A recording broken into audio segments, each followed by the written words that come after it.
एक भूमिहार नेता ने उड़ा दी सरकार की नींद। जी हाँ, नमस्कार, आप देख रहे हैं सिटी पोस्ट लाइव। मैं हूँ सृष्टि राज।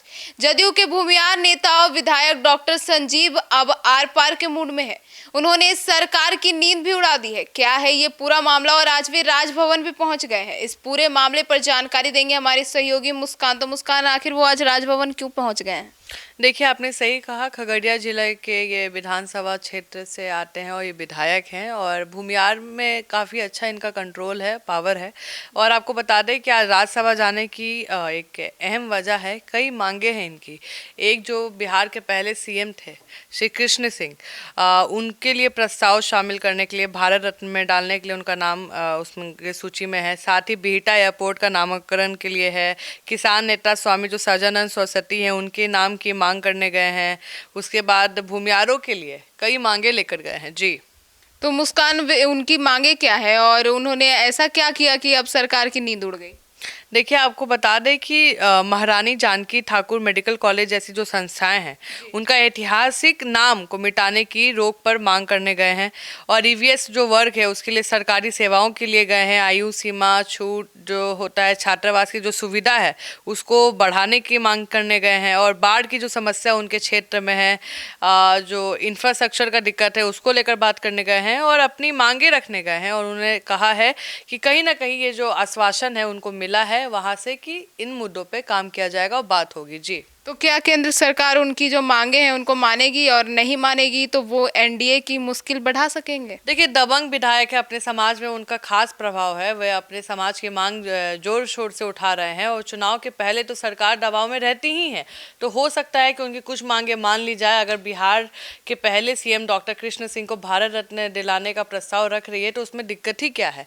और इससे उनका ही राजनीतिक कद बढ़ेगा और उनकी पार्टी के लिए अच्छा रहेगा। तो उनके लिए ये बढ़िया है। और सरकार चुनाव आ गया है, तो कुछ बातों का ध्यान रखते हुए कि भूमिहार समाज के खिलाफ ना जाए, तो उनकी बातें मानी जा सकती है। जी, तो विश्वास मत के दौरान उनके ऊपर कई इल्जामें भी लगी थी, तो क्या अब सरकार उनको निपटाने में लग चुकी है?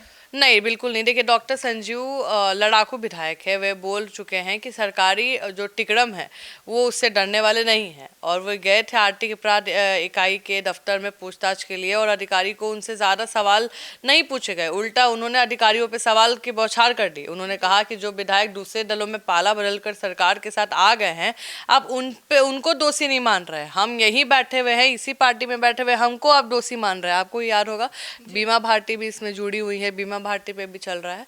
तो डॉक्टर संजीव जाके उन्हीं से क्वेश्चन करके आ गया। अब उनसे पूछिए मर्दे, हमसे काहे पूछ रहे हैं? हम गए हैं कहीं? यहीं पे तो है हम। जी, तो इतना बागी तेवर अब दिखा रहे हैं, ऐसे में तो उनका टिकट को कट सकता है। देखिए, ऐसी संभावना ज़रूर है और ऐसा कहा भी जा रहा है।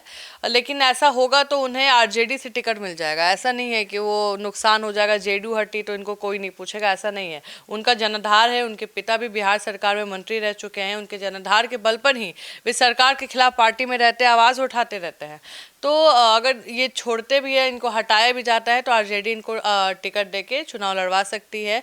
क्योंकि आने वाले समय में देखिए, चेतन आनंद हो गए या प्रहलाद यादव हो गए, ये टिकट को लेकर थोड़ा संशय बना हुआ है कि इनको आने वाले समय में चुनाव लड़वाया जाएगा कि नहीं लड़वाया जाएगा। क्योंकि प्रहलाद यादव आए थे विजय सिन्हा के कहने पर, ठीक है। अब जेडीयू वाले बोल रहे हैं कि हम लोग बाहुबली को नहीं लेंगे, तो बीजेपी के कहने पे आए आरजेडी का टिकट छोड़ के, तो नुकसान अब किसको होगा देखा जाएगा। लेकिन अभी बात चल रही है। जी, तो सुना आपने हमारे इस डिबेट को। तो अब इस पूरे मामले पर आपकी क्या राय है? क्योंकि चुनाव का माहौल है और बिहार में सियासत लगातार गर्म हो रही है, तो अब इस पूरे मुद्दे पर आपकी क्या राय है? कमेंट सेक्शन में जरूर बताइएगा। तो फिलहाल इस खबर में इतना ही। आगे की खबरों के लिए जुड़े रहिए हमारे साथ और देखते रहिए सिटी पोस्ट लाइव। अब तक के लिए धन्यवाद।